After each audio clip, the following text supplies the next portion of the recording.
Hello, नमस्कार छात्रों। कैसे हो आप सभी। आज अपन हिस्ट्री का chapter number 3 nationalism in India के बारे में पढ़ेंगे। तो देखते हैं, सबसे पहले भारत में राष्ट्रवाद की जो घटनाएं घटित हुई थी उन सब के बारे में इस चैप्टर में अपन डिटेल से पढ़ेंगे। नेशनलिज्म इन इंडिया, भारत में राष्ट्रवाद। As you have seen, modern nationalism in Europe came to be associated with the formation of nation states. जैसा कि आप देख चुके हैं, यूरोप में आधुनिक राष्ट्रवाद के साथ साथ राष्ट्र राज्यों का, नेशन स्टेट्स का भी उदय हुआ था।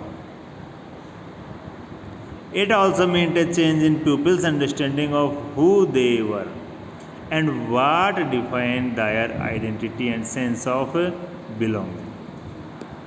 तो यूरोप में जो मॉडर्न नेशनलिज्म था, जिसके साथ साथ नेशन स्टेट्स का भी उदय हुआ था, इससे अपने बारे में लोगों की समझ बदलने लगी। वो कौन है, who they were and what defined their identity, और उनकी पहचान क्या है या उनकी पहचान किस बात से परिभाषित होती है। ये सारी की सारी उनकी जो सेंस थी, उनकी जो भावनाएं थी, वो बदल गई। New symbols and icons, new songs and ideas forget new links and redefined the boundaries of communities. उनमें राष्ट्र के प्रति जो लगाव का भाव पैदा होने लगा था, उनके नए नए जो सिंबल्स थे, जो चिन्ह थे, नए सॉन्ग्स थे, नए विचार थे, जो नए उनके संपर्क थे, न्यू लिंक्स, और redefined the boundaries of communities, और समुदायों की सीमाओं को भी दोबारा से परिभाषित किया गया। In most countries, the making of this new national identity was a long process. अधिकांश देशों में तो ये नई राष्ट्रीय पहचान का निर्माण जो हुआ था, इसकी एक लॉन्ग प्रोसेस, एक लंबी प्रक्रिया है। How did this consciousness emerge in India? लेकिन हम पढ़ेंगे कि यह हमारे देश में, इंडिया में किस तरह से ये चेतना पैदा हुई। In India and as in many other colonies, भारत और उसके साथ बहुत सारे अनेक उपनिवेशी देशों में, the growth of modern nationalism is intimately connected to the anti-colonial movement. ये कनेक्टेड थी, जुड़ी हुई थी, घटनाएं थी उपनिवेशवादी विरोधी आंदोलन के साथ। People began discovering their unity in the process of their struggle with colonialism. और जो लोग थे, औपनिवेशिक शासकों के खिलाफ संघर्ष में लोग अपनी आइडेंटिटी को, अपनी एकता को पहचान रहे थे, अपनी यूनिटी को पहचान रहे थे स्ट्रगल करने के दौरान। The sense of being oppressed under colonialism provided a shared bond that tied many different groups together. और ये जो भाव था उत्पीड़न का और दमन का, जो कॉमन सेंस था, ये विभिन्न समूहों को एक दूसरे के साथ कनेक्ट कर रहा था। Tied many different social groups, एक दूसरे सोशल ग्रुप्स को आपस में बांधे हुए था। But each class and group felt the effects of colonialism differently. लेकिन सभी ग्रुपों का, सभी वर्गों का जो इफ़ेक्ट था वो बिल्कुल अलग अलग था। देयर एक्सपीरियंसेस वर वेरिड, उनके अनुभव भी अलग थे। And their notions for freedom were not always the same, और उनके जो स्वतंत्रता के मायने थे वो भी उनके लिए अलग अलग थे। The Congress under Mahatma Gandhi tried to forget these groups together within one movement. Congress ने महात्मा गांधी के नेतृत्व में इन सभी ग्रुप्स को इकट्ठा करके, एक जगह करके, एक साथ मिला करके एक बड़ा मूवमेंट, एक बड़ा आंदोलन खड़ा करने का प्लान बनाया। But the unity did not emerge without conflict. लेकिन इतने बड़े ग्रुप्स को एक जगह यूनिटी में करना बहुत मुश्किल काम था, और ऐसा करने में इनके टकराव की भी संभावनाएं थी। In an earlier textbook, you have read about the growth of nations in India up to the first decade of the 20th century. हम पहले की भी बुक्स में पढ़ चुके हैं, इसमें भी हम पढ़ेंगे कि भारत में राष्ट्रवाद के उदय के बारे में आपने जो पढ़ा था। देखो भाई, the first decade of the 20th century, 20वीं शताब्दी के पहले दशक की कहानी आपने पढ़ी थी। In this chapter we will pick up the story from 1920s and study the non cooperation and civil disobedience movement. लेकिन इस चैप्टर में हम पढ़ेंगे 1920s 1920 और उसके बाद की स्टोरी, जिसमें हम पढ़ेंगे non cooperation and civil disobedience movements के बारे में। We will explore how the Congress sought to develop the national movement, how different social groups participated in the movement, and how nationalism captured the imagination of people. हम ये भी पढ़ेंगे कि कांग्रेस ने राष्ट्रीय आंदोलन को विकसित करने में किस तरह के प्रयास किए थे। इस आंदोलन में विभिन्न सोशल ग्रुप्स का, विभिन्न सामाजिक समूहों का किस तरह से उन्होंने हिस्सा लिया, किस तरह से राष्ट्रवाद ने लोगों की कल्पना को नई उड़ान दी, उनकी सोच को बदल दिया। ये सब हम इस चैप्टर में पढ़ने वाले हैं।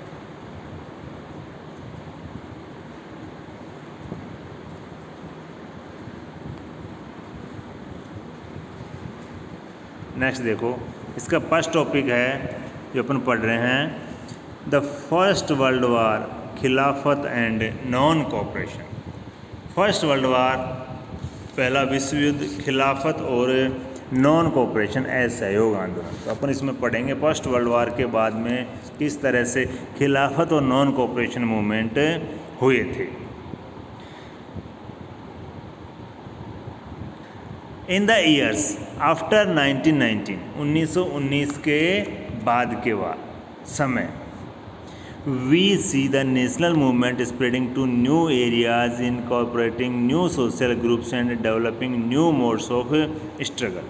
हम देखते हैं कि जो नेशनल मूवमेंट था, स्प्रेडिंग टू न्यू एरियाज, वो फैल रहा था नए नए क्षेत्रों में, incorporating new social groups and developing new modes of struggle, और उसमें नए नए सोशल ग्रुप शामिल हो रहे थे। स्ट्रगल करने की, संघर्ष करने के नए नए तरीके, नए नए मोड्स सामने आ रहे थे।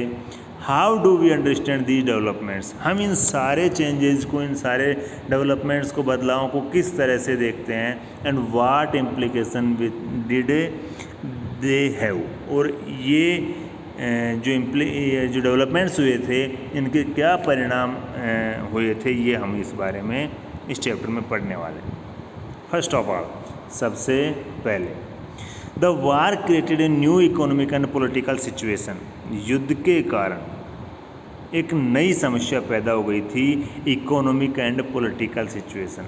आर्थिक और राजनीतिक समस्या, आर्थिक और राजनीतिक स्थिति पैदा हो गई थी वर्ल्ड वार के कारण, फर्स्ट वर्ल्ड वार के कारण। It led to a huge increases in defence expenditure with which was financed by war loans and increasing taxes, जिसके कारण क्या हो गया था, रक्षा व्यय में huge increase in defence expenditure, रक्षा व्यय में बहुत बड़ी संख्या में इजाफा हो गया, भारी इजाफा हो गया, विच फाइनेंस्ड बाय वार लोन्स, और जिसके खर्चे की भरपाई के लिए युद्ध के नाम पर, वॉर के नाम पर लोन्स लिए गए, कर्जे लिए गए, उधार लिए गए। कस्टम ड्यूटीज वर रेज, आयात शुल्क बढ़ा दिया गया और सीमा शुल्क को बढ़ा दिया गया, sorry custom and income tax introduce, underline करना इसको, और इनकम टैक्स भी पहली बार इस समय लागू कर दिया गया। तो देखो, युद्ध के खर्चे की भरपाई के लिए, इकोनॉमिक जो लॉस हो रहा था उसकी रिकवरी के लिए पहली बार क्या हुआ, लोन लिए गए बड़ी संख्या में, कस्टम ड्यूटीज़ को बढ़ा दिया गया, सीमा शुल्कों को बढ़ा दिया, एंड इनकम टैक्स इंट्रोड्यूस हो रहे, इनकम टैक्स भी लागू कर दिए गए। Through the war years prices increased doubling between 1913 and 1918, और युद्ध के दौरान जो प्राइजेज थे, जो कीमतें थी, वो भी तेज़ी से बढ़ गई, और वो 1913 और 1918 के बीच में लगभग डबल हो गई, leading to extreme hardship for the common people, जिसके कारण कॉमन पीपल थे, साधारण लोगों पर बहुत बड़ी मुसीबतें, हार्डशिप उनके लिए, मुश्किलें उनके लिए बढ़ गई। Villages were called upon to supply soldiers and the forced recruitment in rural areas caused widespread anger, ग्रामीण क्षेत्रों में ज़बरदस्ती ग्रामीण क्षेत्रों से सेना में सिपाहियों की भर्ती के लिए युवाओं को ले जाया गया, फोर्स किया गया, और जिसके कारण वाइड स्प्रेड एंगर, ग्रामीण क्षेत्रों में बड़े स्तर पर इसके खिलाफ लोगों के मन में गुस्सा था, क्रोध था। देन इन 1918, 19 एंड 1920, 21 और इसके बाद 1918, 19 और 1920, 21 के दौरान crops failed in many parts of India, Bharat के अधिकांश क्षेत्र में फसल खराब हो गई, resulting in acute shortage of food, और जिसका परिणाम क्या हुआ कि फूड की, खाद्य सामग्री की बहुत बड़ी समस्या पैदा हो गई। This was accompanied by an influenza epidemic, और इसी समय, इसी दौरान फ्लू की बीमारी, फ्लू की जो महामारी थी वो भी तेज़ी से फैल रही थी। According to the census of 1921, underline करना इसको, according to the census of 1921, 1921 की जनगणना के अनुसार 12 to 13 million people perished as a result of famine and the epidemic. 1921 की जो जनगणना थी उसके अकॉर्डिंग बात की जाए तो 12 से 13 मिलियन लोग, लगभग 120 लाख से 130 लाख लोगों की उस समय भूख और इस महामारी के कारण मौत हो गई थी।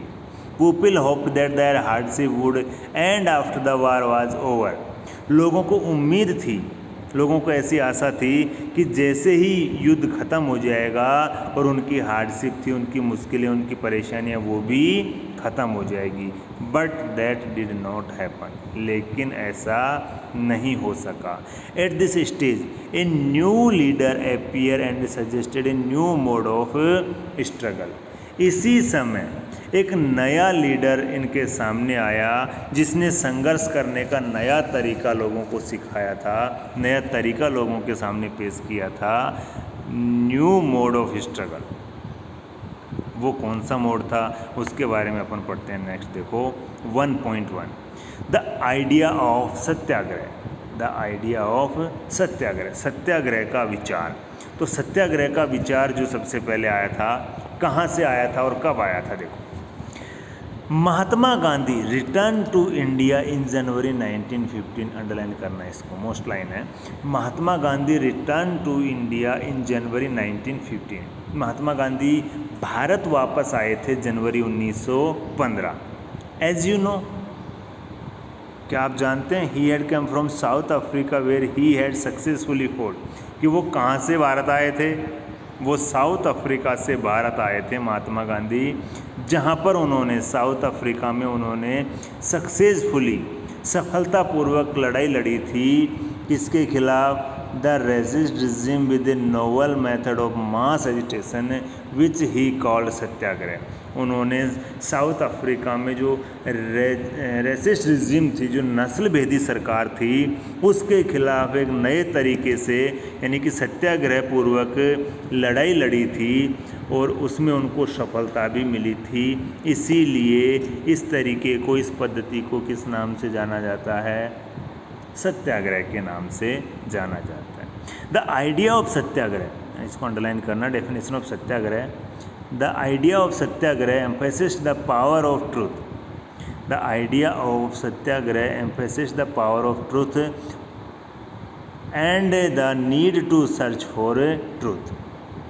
तो ये सत्याग्रह क्या है? The idea of satyagraha emphasised to the power of truth, ये है पावर ऑफ ट्रूथ, यानी कि सत्य की शक्ति, and the need to search for truth. इसका अर्थ है कि सत्य की खोज पर जोर दिया जाता है। इसका अर्थ है कि आपका उद्देश्य सच्चा है। देखो, it suggested that if the cause was true, कि आपका उद्देश्य, आपका कारण सही है। If the struggle was against injustice, और आपका जो स्ट्रगल है, आपका जो संघर्ष है वो इनजस्टिस के खिलाफ है, अन्याय के खिलाफ है, then physical force was not necessary to fight the oppressor. तो उस समय आपको फिजिकल फोर्स की, शारीरिक शक्ति की, शारीरिक बल की आवश्यकता नहीं है। आपको मुकाबला करने के लिए सत्याग्रह की आवश्यकता है, न कि फिजिकल फोर्स की। विदाउट सीकिंग वेंगेंस और being aggressive, a satyagrahi could win the battle through non violence, बिना किसी आक्रामकता के या प्रतिशोध की भावना का सहारा लिए जो सत्याग्रही है वो केवल नॉन वायलेंस के अहिंसा के सहारे भी अपने संघर्ष में सफल हो सकता है। This could be done by appealing to the conscience of the oppressor. इसके लिए दमनकारी शत्रु को या उसकी चेतना को झंझोड़ना जरूरी है। पीपल्स इंक्लूडिंग द ऑपरेसर, उत्पीड़क शत्रु को ही नहीं। Had to be persuaded to see the truth instead of being forced to accept truth through the use of violence. By this struggle truth was बोर्न to ultimately triumph. Mahatma Gandhi believed that this dharma of non violence could unite all Indians. देखो इसमें क्या होता है कि आपको जो उत्पीड़क है, जो शत्रु है, उसको लोगों को हिंसा के जरिए सत्य को स्वीकार करने पर विवश करने की बजाय सहज भाव से उसको स्वीकार करने के लिए प्रेरित किया जाना चाहिए। इस संघर्ष में लास्ट में जीत सत्य की ही होती है। Truth was bound to ultimately triumph. Gandhi ji का विश्वास था, Gandhi ji believed, Mahatma Gandhi ji believed that कि the dharma of non violence, अहिंसा का ये जो धर्म है, कुड यूनाइट ऑल इंडियंस, ये सभी भारतीयों को एकता के सूत्र में बांधने का काम कर सकता है। After arriving in India Mahatma Gandhi successfully organised satyagraha movement in various places. भारत वापस आने के बाद महात्मा गांधी ने सत्याग्रह मूवमेंट को सफलतापूर्वक कई जगहों पर किया था। यानी कि महात्मा गांधी ने भारत में आने के बाद में कई स्थानों पर सत्याग्रह आंदोलन चलाया था जिसमें उनको सफलता भी मिली थी। फर्स्ट ऑफ ऑल देखते हैं इन 1917 नहीं है, 1916 है, ये 1916, इसको करेक्शन कर लेना। In 1916 he travel to Champaran in Bihar to inspire the peasants to struggle against the oppressive plantation system. सबसे पहले 1916 में गांधी जी चंपारण बिहार में गए थे। उन्होंने चंपारण बिहार का दौरा किया और वहाँ पर जो दमनकारी बागान व्यवस्था थी, जो प्लांटेशन सिस्टम था, उसके खिलाफ किसानों को संघर्ष करने के लिए प्रेरित किया था। इसके बाद नेक्स्ट देखो, देन इन 1917 में ही ऑर्गेनाइज ए सत्याग्रह। उन्होंने एक सत्याग्रह का आयोजन किया था to support the peasants of Kheda district of Gujarat. Gujarat के खेड़ा ज़िले के किसानों को सपोर्ट करने के लिए 1917 में नेक्स्ट सत्याग्रह किया था उन्होंने। Affected by crop failure and a plague epidemic to the peasants of Kheda could not pay the revenue and were demanding that revenue collection be relax.